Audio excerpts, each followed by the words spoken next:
More than 1 million people have massed in Turkey's biggest city, Istanbul, responding to a call by the president to protest against last month's attempted coup.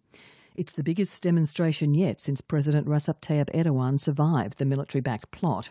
Nearly 300 people have now died as a result of the July plot, which triggered a government crackdown. Anne Barker has our report.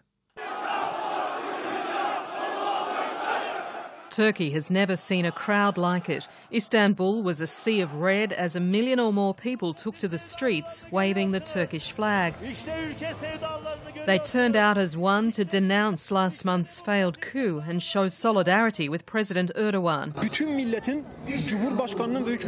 We had to show the whole nation stands behind the president and the government, said this man.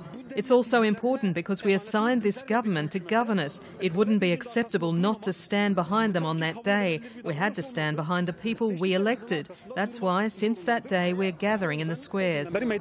Similar protests have been staged every night in Istanbul since the July 15 coup attempt, but nothing like this.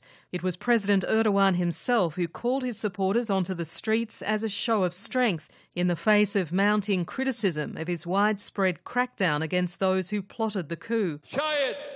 If they had succeeded, we know this soil where we built a nation over 1,000 years would have been served to some other powers on a silver platter. We saw this reality on the 15th of July as a whole nation of 79 million, so we fought against them, shoulder to shoulder. That night, people of this country were martyred or wounded like veterans in each other's arms. Thinking of our freedom and future, they stood in front of the bullets. Even Turkey's main opposition parties supported the president's call.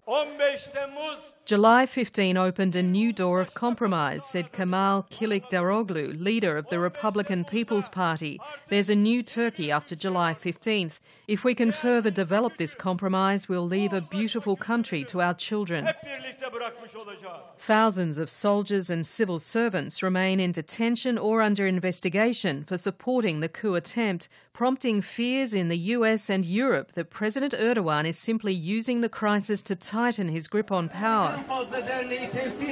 But even Turks in Washington supported the Turkish leader. They staged their own rally at the White House, demanding US authorities extradite the exiled Turkish cleric Fethullah Gulen, accused of inspiring the coup.